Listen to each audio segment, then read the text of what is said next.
حضرت مولانا مفتی معروف رائی صاحب پورنیہ دامت برکاتہ العالیہ ہے. میں نہایت ہی ادب و احترام کے ساتھ حضرت سے درخواست کرتا ہوں، گزارش کرتا ہوں آپ ڈائس پر تشریف لائیں. الحمدللہ کرسی پر براجمان ہے اور سکے علاج وقت بنے ہوئے ہیں. پورے ہندوستان کا ان کا دورہ ہوتا ہے. یوٹیوب کے دنیا میں، انٹرنیٹ کے دنیا میں کوہرام مچائے ہوئے ہیں. میں اس شعر کے ساتھ حضرت کا استقبال کرتا ہوں کہ صاحبہ خانہ بدوشوں کے حوالے کر دیں. کہہ دیئے سبحان اللہ. ایک مرتبہ اللہ کے کہہ دیئے سبحان اللہ.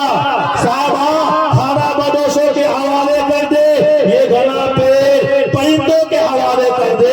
ارے ٹھنڈے موسم میں بھی سر جاتا ہے باسی کھانا، بچ گیا ہے تو غریبوں کے حوالے کر دے. السلام علیکم ورحمۃ اللہ وبرکاتہ. الحمد للہ کفا وسلام علی عبادہ الذین اصطفى. اما بعد قال اللہ تبارک وتعالی اعوذ باللہ من الشیطان الرجیم بسم اللہ الرحمن الرحیم وقل للمؤمنات یغضضن من ابصارهن ويحفظن فروجهن. وقال الله تبارك وتعالى اقرأ باسم ربك الذي خلق الإنسان من علق. وقال النبي صلى الله عليه وسلم الحياء شعبة من الإيمان. صدق الله العظيم. بزرگوں، دینی ایمانی بھائیوں، عزتدار ماں بہنوں، قوم کے غیور نوجوانوں، اللہ کا بہت بڑا فضل کہ اللہ نے ہم سب کو ایمان والے گھر میں پیدا فرمایا. سونے پہ سہاگا کہ اللہ نے اس نبی کی امت میں پیدا کیا جس نبی کے صدقے زمین و آسمان کے نظام کو منظم فرمایا. جو نبی صرف مسلمانوں کے نہیں بلکہ عالمگیر نبی، عالمی نبی، آفاقی نبی، چرند پرند کے نبی، حیوانات جمادات کے نبی، من جملہ آپ علیہ السلام کی نبوت حضرت آدم علیہ السلام سے لے کر رہتی دنیا تک ہر ایک کے لیے آپ کی نبوت یکساں. بزرگوں، اللہ کا بہت بڑا کرم کہ اللہ نے ہمیں اپنے محبوب نبی کی امت میں پیدا فرمایا. ہمارے لیے جو بھی نا شائستہ کلمات کہے گئے، میں تو یقیناً اس لائق نہیں، لیکن یہ بہرحال میرے بھائی ہیں مولانا عبدالجبار صاحب، انہوں نے اظہار محبت میں مجھ ناچیز کو آسمان کا سفر کرایا.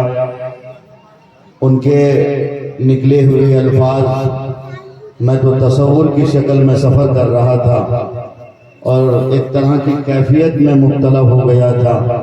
خیر اللہ ان کے کہے ہوئے الفاظ کا مجھے حامل بنا دے. جو صفتیں مجھ میں نہیں ہیں اللہ ان صفتوں سے ہمیں متصف کر دے.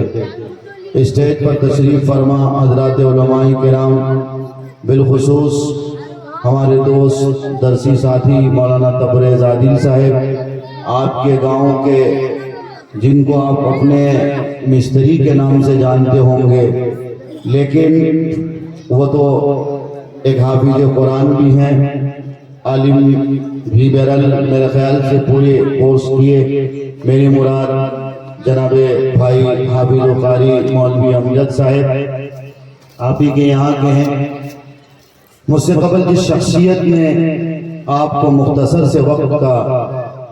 سے وقت میں خطاب کیا، یقین جانے وہ شخصیت اس وقت پوری دنیا فقہ میں ایک ایسی عبقری شخصیت ہے جن کی مثال چاہے جامعہ ازہر ہو، مدینہ یونیورسٹی ہو، یا ندوۃ العلماء کے جتنی فقہی سیمینار ہو، ازہر ہند دارالعلوم دیوبند کے فقہی سیمینار ہو، جمعیت کے فقہی سیمینار ہو، ان سیمیناروں میں اگر حضرت مفتی اختر امام عادل صاحب قاسمی کی شمولیت نہیں ہوتی تو وہ فقہی سیمینار ناکامیاب سمجھا جاتا ہے۔ ہمیں بہت فخر ہے کہ اللہ نے بہار کے اس عظیم لال کو ایسی گوناگون صلاحیت بخشی ہے۔ وہی کہاوت مشہور، مثل مشہور ہے کہ چراغ تلے اندھیرا۔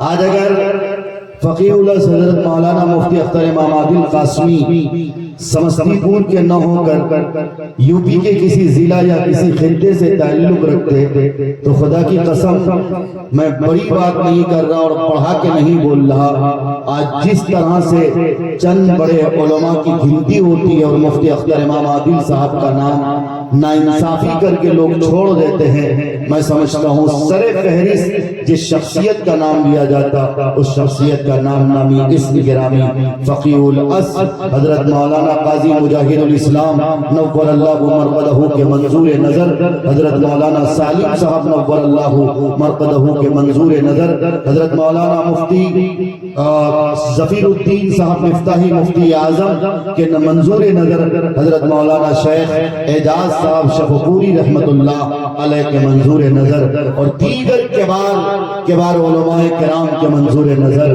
مفتی اختر امام عادل صاحب قاسمی آپ ایک ایسے گھرانے کے چشم و چراغ ہیں، اگر آپ کے تعارف میں کلمات کہے جائیں تو وقت کم پڑ سکتا ہے۔ آپ کا سلسلہ سادات سلسلہ ہے، سید سلسلہ ہے۔ آپ ہی کے دادا رحمت اللہ علیہ حضرت مولانا حکیم احمد حسن منولوی رحمت اللہ علیہ، جن کے فیضان نظر کا یہ کمال تھا کہ پورنیہ، کشن گنج اور بنگال کے اطراف کا علاقہ جو شرک و بدعات کے دلدل میں پھنسا ہوا تھا، الحمدللہ اپنی روحانی نظر ڈالی کہ وہ علاقہ جو شرک و بدعات کے دلدل میں پھنسا تھا آج الحمدللہ جامع توحید سے ہر کوئی لبریز ہے۔ یہ آپ کے گھرانے کا بہت بڑا فیض ہے۔ میں خود اپنی بات کر رہا ہوں، میرا نام بچپنے میں معروف ریزوی رکھا گیا تھا، لیکن الحمدللہ دادا رحمت اللہ علیہ یعنی حضرت مولانا حکیم احمد حسن منولوی رحمت اللہ علیہ کے شاگرد ہونے کی وجہ سے، یعنی میرے دادا شاگرد تھے، یہاں سے ہم لوگوں کی واپسی ہوئی اور الحمدللہ اللہ نے ہمارا انتخاب کیا۔ میری ابتدائی تعلیم 7 سالہ تعلیم جامعہ ربانی منروا شریف میں ہوئی۔ یہی وجہ کہ کشیشور استھان کے آس پاس کی جتنی بستیاں ہیں، پکڑیا ہوں،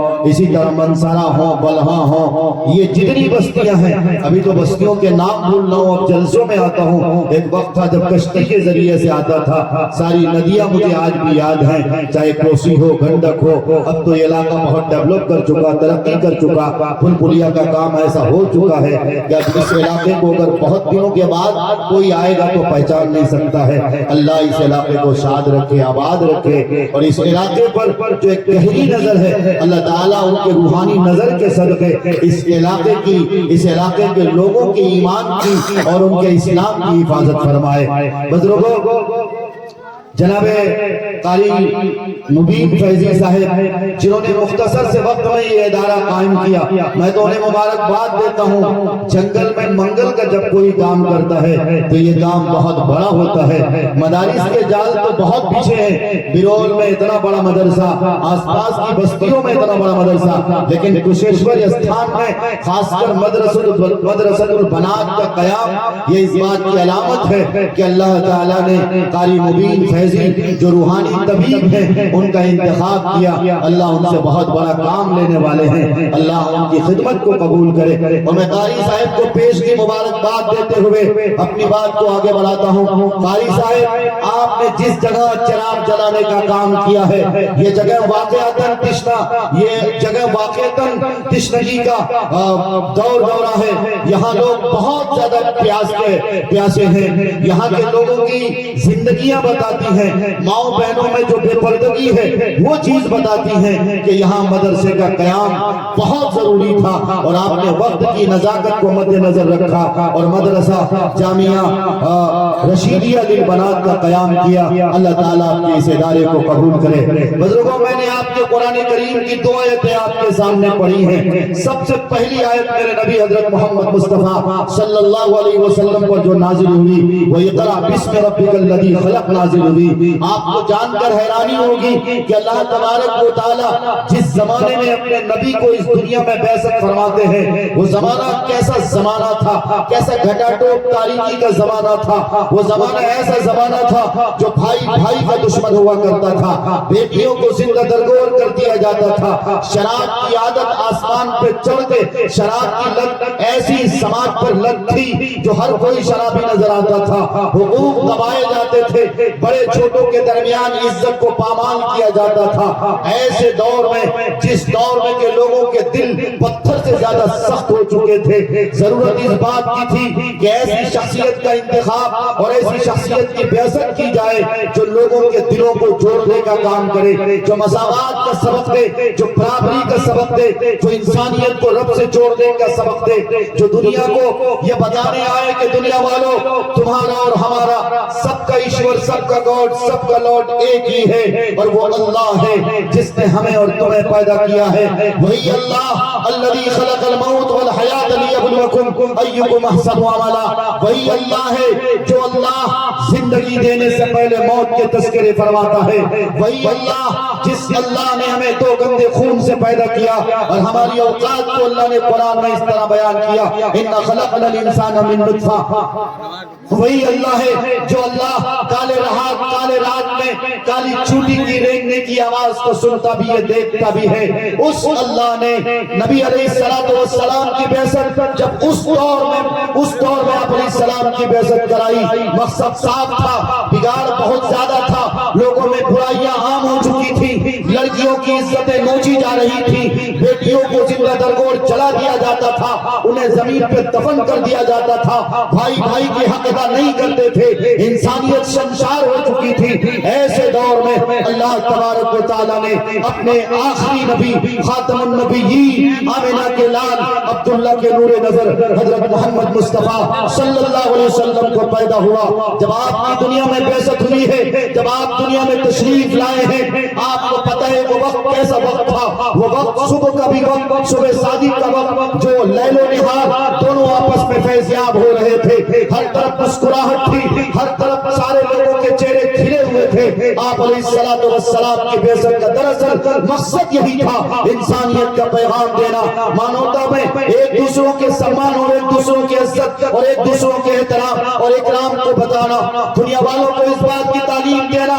آپ علیہ السلام کی بعثت کا مقصد تھا کہ دنیا والوں تمہیں جس سبق کے لیے دنیا میں پیدا کیا، تمہیں جس مقصد کے لیے دنیا میں بھیجا گیا، آج تم اپنے مقصد سے ہٹے ہوئے ہو۔ میں کشیشور استھان کے اپنے کلمہ شریف بھائیوں سے، اپنی بہنوں سے خاص کر مخاطب ہوں، آؤ میں آپ کو بتاتا چلوں، آپ علیہ السلام کی بعثت ہو گئی، آپ رفتہ رفتہ بچپنے سے جوانی کی طرف بڑھتے ہیں، جب آپ کی عمر مبارک 40 سال کی ہو جاتی ہے، جب آپ کو نبوت ملتی ہے، آپ کو نبوت جب ملتی ہے، قرآن کریم کا جب معجزہ آپ کے سینے میں معجزن ہوتا ہے، پتہ ہے آپ کو قرآن کریم کی سب سے پہلی آیت، قرآن کریم کی سب سے پہلی آیت اقرأ بسم ربک الذی خلق نازل ہوئی تھی۔ کیوں؟ جبکہ شراب کا دور دورہ تھا، جبکہ لڑکیوں کو زندہ درگور کر دیا جاتا تھا، جبکہ اور برائیاں سر پہ چڑھ کے بول رہی تھی، آپ علیہ السلام پر قرآن کی پہلی آیت اقرأ کیوں نازل ہوئی؟ اس میں سب سے بڑا سندیش علامہ اقبال رحمۃ اللہ علیہ نے کہا، حیرت ہے کہ تعلیم و ترقی میں ہے پیچھے، جس قوم کا آغاز اقرأ سے ہوا تھا، آج یہ مسلم قوم اپنے مقصد اصلی کو فراموش کر گئی ہے۔